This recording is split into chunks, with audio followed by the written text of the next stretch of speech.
嗨，大家好，欢迎来到午后的塔罗。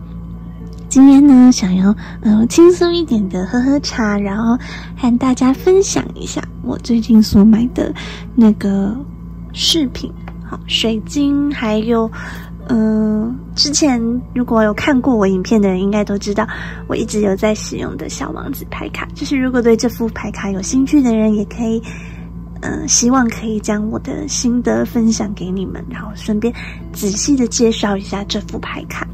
好，那首先我们就先来看一下这个饰品的开箱部分。那我之前对水晶这类矿物没什么兴趣，然后最近才开始就是思考说要不要购入一些矿物等等，然后就在网络上查资讯，查一查，我就查到这家，我没有要业配吼，那只是跟大家分享一下这家的东西，然后我也不确定品质怎么样，只是就是今天就是刚收到这个商品。那么我会选这家就是当做我第一次购入，是因为我觉得就是那个老板娘的排版蛮漂亮的，然后又她将矿物结合了我自己本身喜欢的饰品类的东西，所以就想说买买看这样子，然后顺便跟大家分享一下。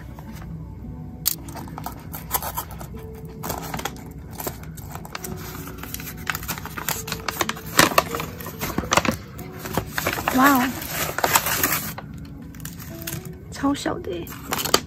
这包的是蛮仔细的啦，这样子你们应该看不出来是什么东西齁。它包的很仔细，可是比我想象中的小好多。因为它的照片拍起来很大，然后没想到这是粉晶，然后粉晶的这个小天使，因为真的比我想象中的小很多耶，不过很可爱，对。可以拿近一点给大家看，这样子。不过品质还不错，就是没有什么太大的瑕疵。因为老板娘有非常就是注重她在就是在出货前，她一定会很仔细的在把关那个品质。那以后就可以一起陪大家做大众占卜，只是只有放一只真的有点太孤单了。好，另外一样是我很期待的那个饰品类的，然后它是闪灵钻，然后搭配那个戒指。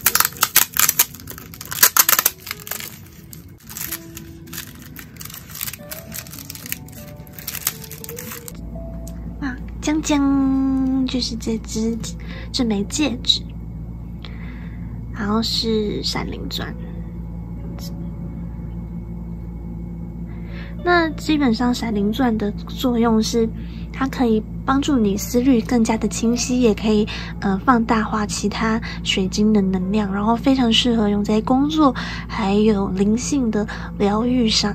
然后就这样子带着它，因为女生其实就很喜欢 bling bling 的东西嘛，然后带着它不只是装饰品，而且又有那个为自己带来正能量的效果，所以非常适合带去工作或者是上课，我觉得都很棒。对呀，然后另外呢，就是如果你觉得这样子有点孤单的话，其实也可以搭上一些属于自己的其他的饰品的戒指。那因为它其实就已经蛮就是显眼了，所以我会觉得可以再搭配像是比较简单利落风格风的这种戒指，然后搭在别根手指头上，就自由搭配，有没有这样子？心情整个就很好。对啊，那接下来我就继续带着这个戒指，然后陪伴我们一起度过今天，然后顺便接着就是要来介绍小王子牌卡嘛。好，那整体而言呢，对这家商品我是蛮喜欢的。对，只是这真的出乎意料的，就是比我想象中的小，不过我还是很喜欢它。对，那未来也会带着这个粉晶的小天使和我们一起做其他的大众占卜影片。不过他在这里有点小孤单，所以我决定让他旁边陪着埃菲尔铁塔好了，有没有？这样看起来比较热闹一点。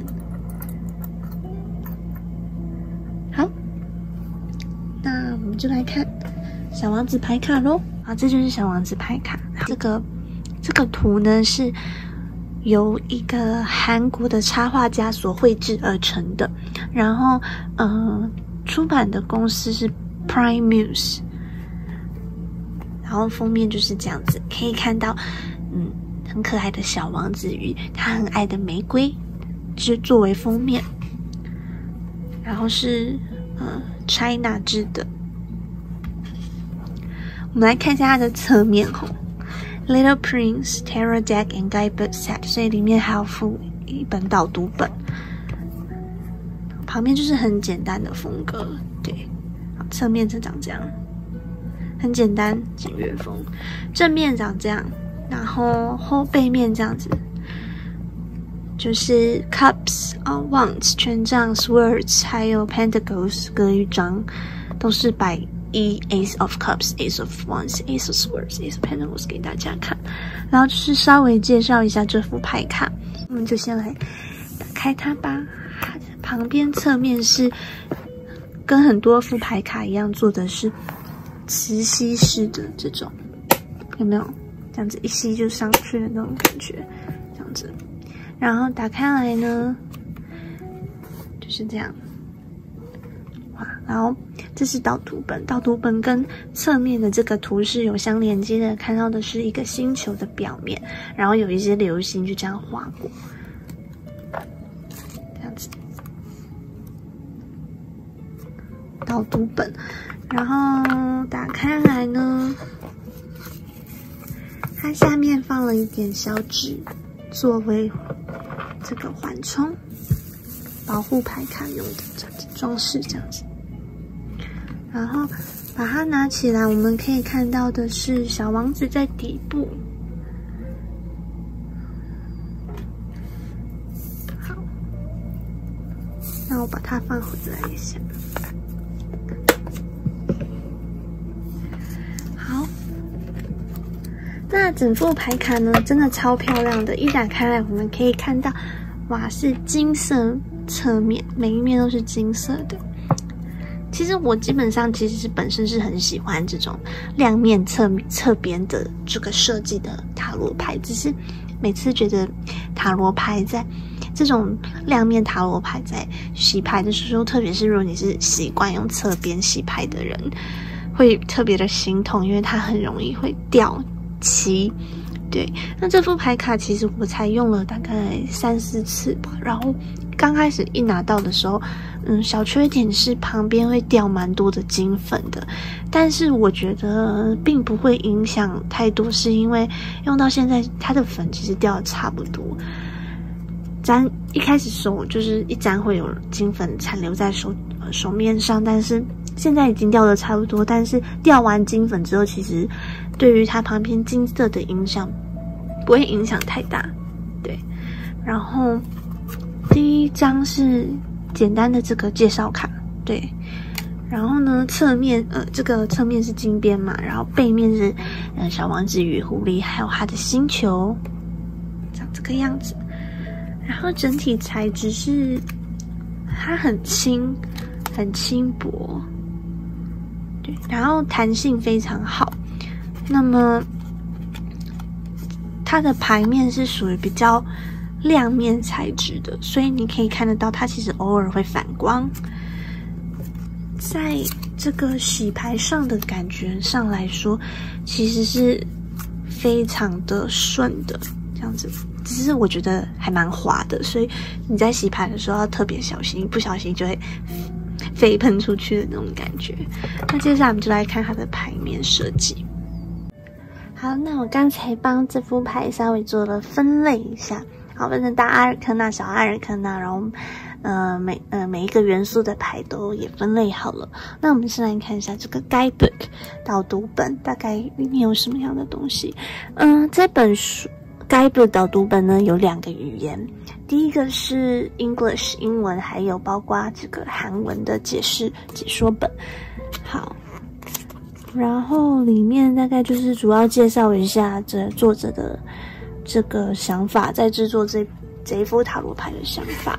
然后它其实没有太多像别本一样会教你什么牌阵的东西，它就直接的切入主题，就是针对每一副牌的解释。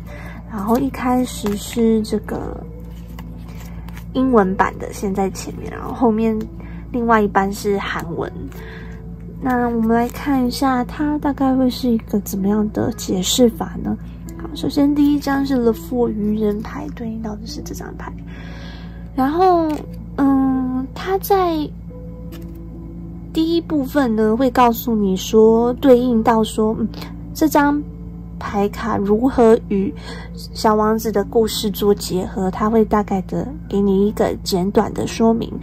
这边说 The little prince finally goes on a long cherished journey. He is blushing while flying with the help of some birds. He looks full of curiosity and hope for the future. 就是主要是在讲小王子要离开星球，然后有一群小鸟带着他展开一趟未知的旅程。然后就是带着一个乐观的心情，然后充满了好奇心的感觉。然后下面呢，它会另外给你4个不同面向的解释，包括财富 affection 比较关于爱情感情类的，还有 movement 行动以及健康的解释，针对这4个类型的问题做解释。然后接着就是每一副牌一样都是同理的意思。好，那我们接下来就来看一下，先看阿尔克纳的牌卡。第一张就刚才已经介绍过了，是 The Fool。然后他将每一副牌的那个数字写在最下面，然后这里也会告诉你说这副牌卡代表的是什么意思。好， The Fool 愚人牌，这是魔术师牌，然后使用的是他的人物呢安排是那个某一颗星球上一个比较自大的那一个人。然后我觉得这一副牌这张设计的还不错的原因是它还保有了一些韦特牌当中魔术师所拥有的元素，有没有圣杯、隐藏的金币，还有宝剑以及权杖，都4个元素都有包含在这个图里面，我觉得很不错哦。对啊，magician。那之所以使用那个人物呢，这个人物magician，对啊，一个充满自信，然后觉得自己比较狂妄的一个人，但是缺点就是他可能有时候没有去在乎到他人的想法，对啊，因为自大嘛，所以自己很厉害很聪明的感觉，觉得自己很棒，但是没有去关心到别人的那种感觉，所以他使用的是这个人物的安排。再来是 High Priestess 女祭司，玫瑰花深情的望着小王子的牌卡。Empress 很多 blooming flowers 就是盛开的花朵在这颗星球上。然后这是皇后牌嘛，有没有？它使用的不是人物，而是用玫瑰花来做代替。然后最美的玫瑰花，有没有？尽管有这么多的花，但是它最突出最耀眼。然后很多的花也象征着一种孕育的感觉，很丰盛的感觉。再来是皇帝牌，他的人物安排是使用的是那个没有指明的国王星球，然后小王子在他面前显得非常的渺小。那可以清楚的看到这个皇帝的这个国王的表情非常的具有威严的那种感觉展现出来哦。再来是 Hierophant 教宗牌，使用的是这个天文学家，然后他发现了一颗星星的感觉。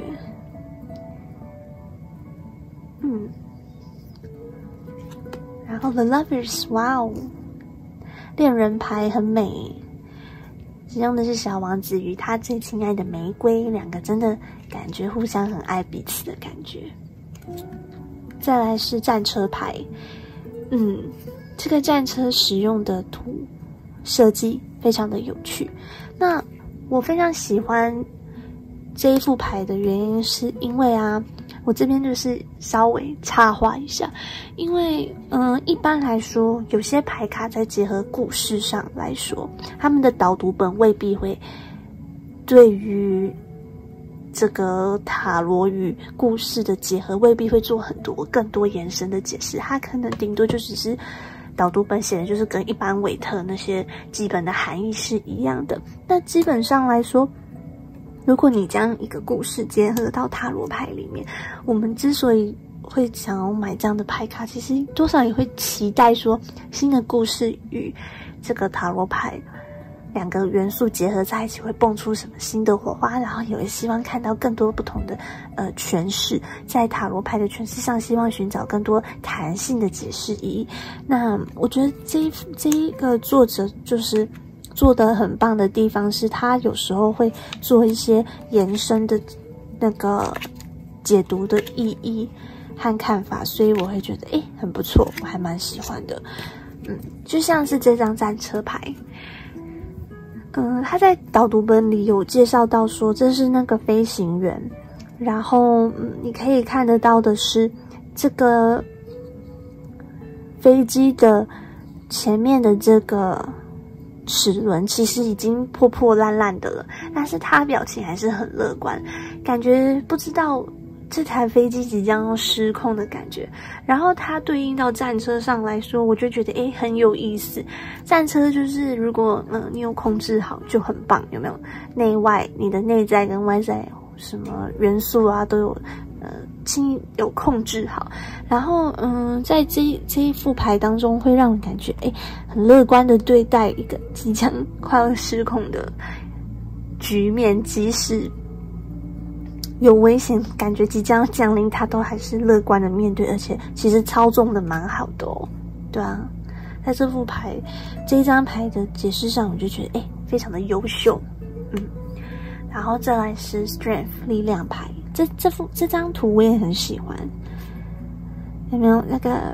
在故事当中我也特别喜欢这一个阶段，就是小王子要求飞行员画一只羊给他，对啊，有一种莫名的爱的力量的感觉，无论小王子怎么要求，他都会尽量的画出他要的羊给他。力量牌。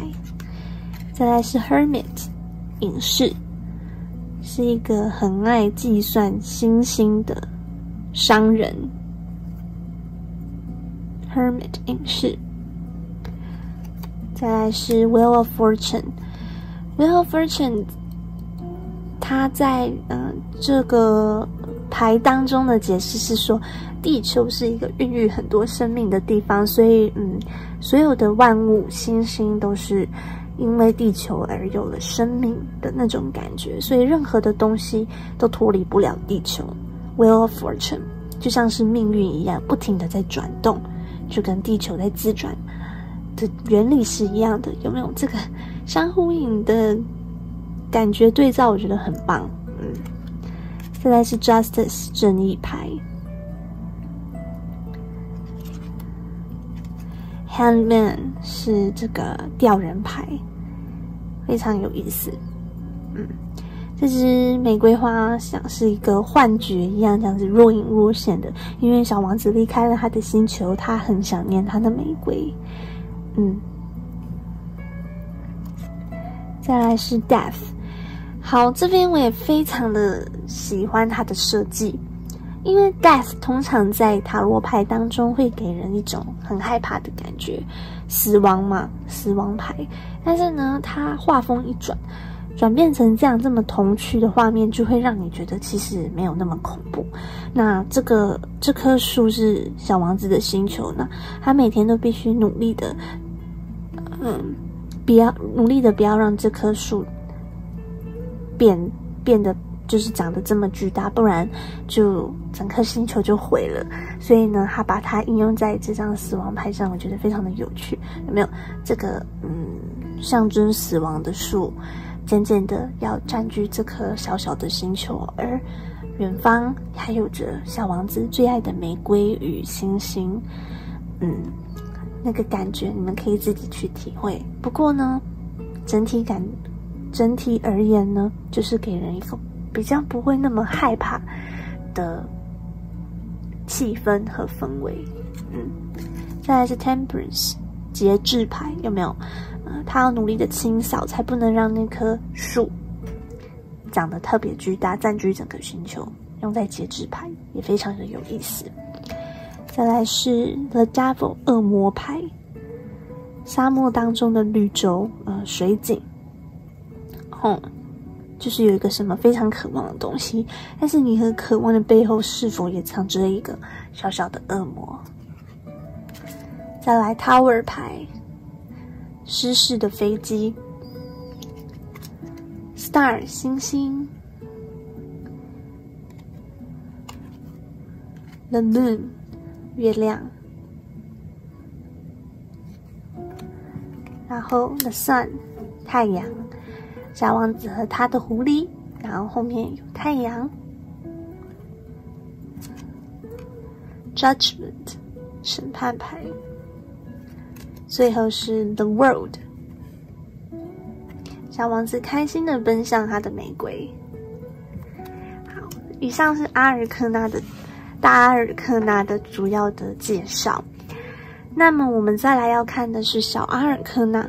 那在这副牌当中呢，其实呢，就算你没有很了解小王子的故事是如何，你还是一样可以解牌的原因，是因为这作者其实他没有，就像我前面其实有提到说，他没有将太多的这个小王子的故事内容紧扣着这副塔罗牌。在大阿尔克那里，也许你还是可能需要一些背景知识，小王子的故事的背景，你去解牌会更好。但是如果你不是很清楚的话，其实他这本导读本也都有清楚的大概告诉你一下发生了什么事情。那至于到小阿尔克纳的部分呢，你就不用太担心说你对于小王子的故事内容不熟悉，因为它全部都是非常简洁化的一个呈现方式。如你所看到的 Ace of Cups 就是很简单的一个红酒杯， Two of Cups 2个， Three of Cups 3个，以此类推。它就是接下来都是这样非常简洁化的设计。那优点是你不用太去熟记说他的故事到底发生了什么。那缺点是说不一定是缺点，就是你要注意的点是相反的来说，你就必须非常的熟记每一张牌它在韦特牌当中的基本含义是什么，你就非常考验你的那个记忆力咯。对啊，然后我们先来看一下这个圣杯牌。好， Ace of Cups 小王子在边缘，然后 Two of Cups 我觉得很有趣的是，虽然它很简洁化的设计，但是它会尽量的用简洁化还有一些旁边的小图去做设计，说这张牌所拥有的含义是什么。 Two of Cups 是比较对等的爱的付出与给予，然后我们就可以看到哇，他将这个小王子与玫瑰的投影，有没有影子投射在这个星球上，然后 Cups 和 Cups 还这样子头对头的碰在一起，很可爱，对不对？有没有？就好像他们俩有点感情，然后他们两个这样子投射到这个星球上，很可爱。然后 Three of Cups 就是比较简单的设计。那你也可以发现说，每一个故事，每一张牌其实都是发生在星球上。对，就是这样，它的基本背景是如此。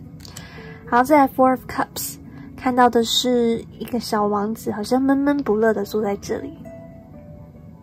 基本上也是有稍微对照到基本含义。对，好 Five of Cups 它运用的是一个红酒杯的酒这样子倒出来了。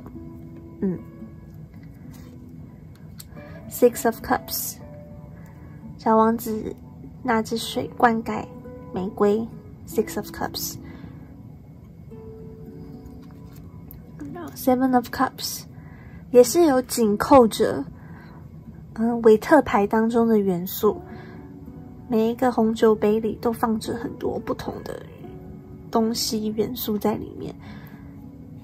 然后 Eight of Cups Knight of Cups Ten of Cups 圆满之牌 Page of Cups Knight of Cups 圣杯骑士多了一支玫瑰。再来 Queen of Cups 还有 King of Cups。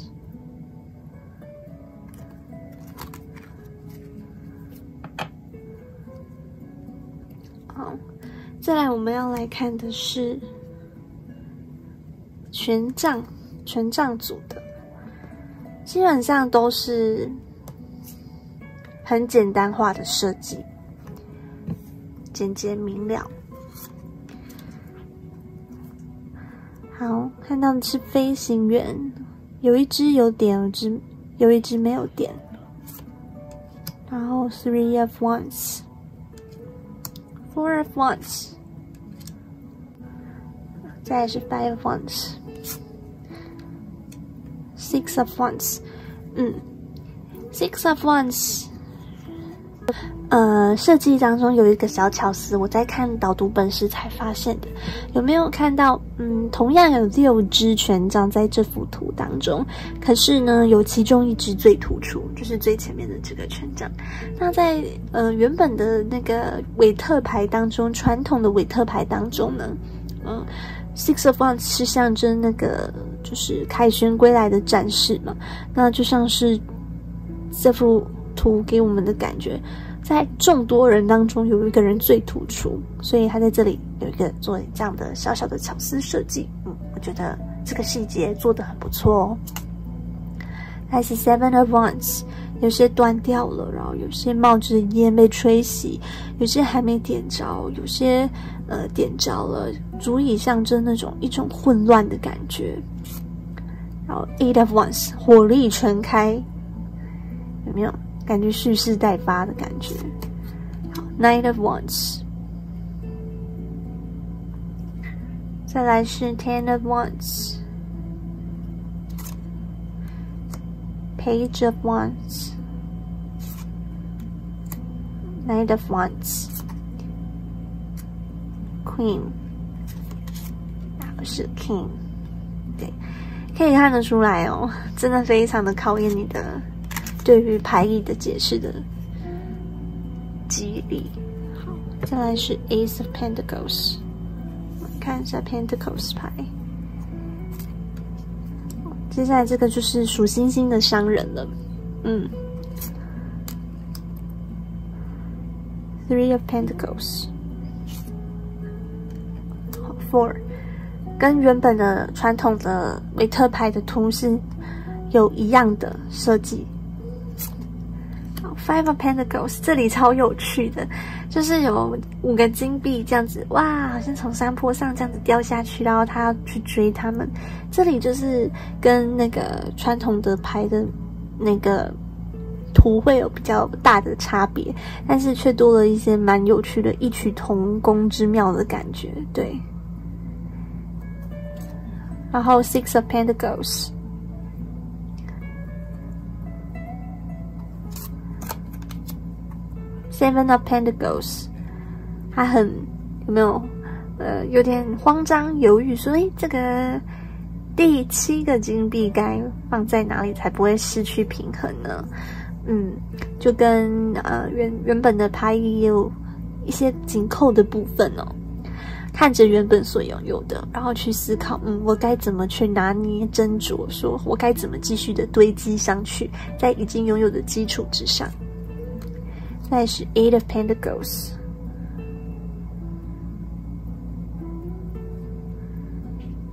这张这边很有趣哦，你看得到的是，在这边其实只有6个金币，那另外2个在哪里呢？找找看，对，在天上这里 Eight of Pentacles， 然后他很努力的在绘制，把他们画下来，剩下2个画下来，努力的制造金币。好 ，Knight of Pentacles。Ten of Pentacles, Page of Pentacles,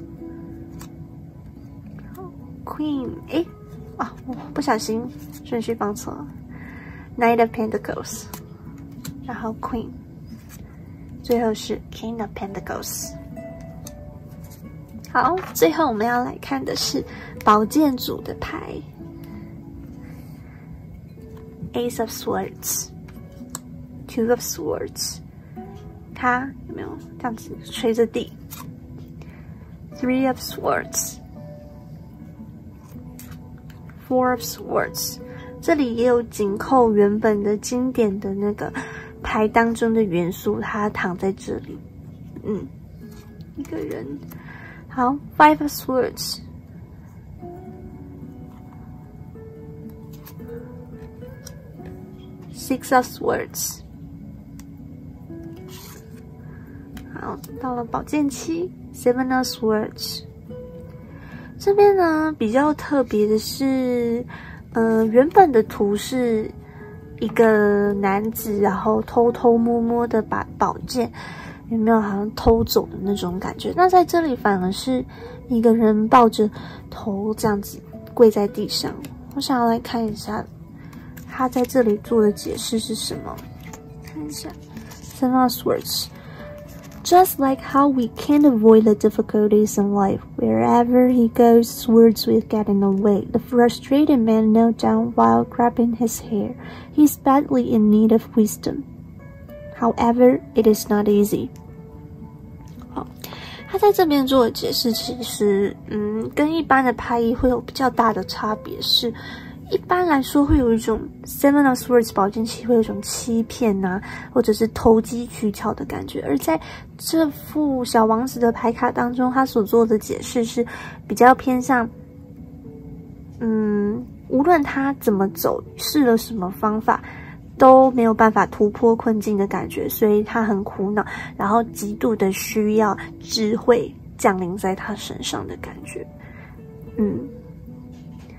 那如果说我们要把它做跟原本的牌意做连接的话，我会觉得，我会做出来的解释是，当他因为面临这样的处境，怎么走都走不出去的一个困难的点当中，所以呢，人往往的逼急就会跳墙，然后就会做一些比较 tricky， 也就是投机取巧的行为，这是一个比较我认为合理的解释。对，那么再来是 Eight of Swords 宝剑8。然后 Nine of Swords 被卡住了，这个跟原本的牌有类似的感觉。然后 Ten of Swords， 好 Page of Swords， 然后 Knight of Swords， King of Swords， Queen of Swords。这边呢，它其实这副牌卡有很多小细节可以值得你们去慢慢的就是品味。那像在 Queen of Swords 有没有发现，很不一样的是，一般的牌当中都有很多星星在天上，可是在 Queen of Swords 这张牌里，星星其实消失在这个宇宙的这个天空，宇宙的这个之中，然后我们也看不到这个 Queen 皇后的眼睛，有点像是失去方向，失去那个正确的方向的感觉。那星星不见到哪里呢？隐藏版在她的裙子里。那么什么感觉和意思呢？你们可以自己慢慢的去细细品味。对，好，以上是我的不太专业的牌卡介绍。那整体来说，我超喜欢这副牌卡的，真的。尽管价钱真的是，会让人有点痛心，但是就是之前我跟我的朋友说啊，我最近要购入一副他们喜欢的牌卡了，我真的荷包大失血，然后那位朋友讲了很有趣，但是我可以接受的说法。他说没有，钱只是变成了你喜欢的样子。的确，钱真的是变成了我喜欢的样子。然后，这整副牌卡就是不会让人有畏惧的氛围，整个很和谐、可爱。所以，如果你是很怕那种传统塔罗牌会让人畏惧的人的话呢，其实非常建议你可以选择这种画风比较可爱童趣的牌卡，它感觉就是比较说话不会那么锐利啦。对，该给你的讯息也是一样会给你，只是会用一个比较委婉的方式来告诉你。那我目前在使用这副牌卡下来的感觉，基本上都相处的蛮愉快的。对，然后这副牌卡我在测感情上的状况来说非常的顺。那我之前在跟这副牌卡做对谈的时候呢，也有问了他所做的强项是什么。的确没错哦，就是出了很多圣杯感情牌。对，那么这副牌卡的强项就是感情，所以未来如果说在做感情类的占卜，我非常大的几率会使用这副牌卡。那以上是我对于这副小王子牌卡的介绍。好的，那今天的介绍就到这里了，希望你们喜欢，这是我的第一支分享牌卡的介绍。喜欢的话记得按赞留言加分享呢，还没订阅的朋友也记得订阅哦。我们下次见，拜拜。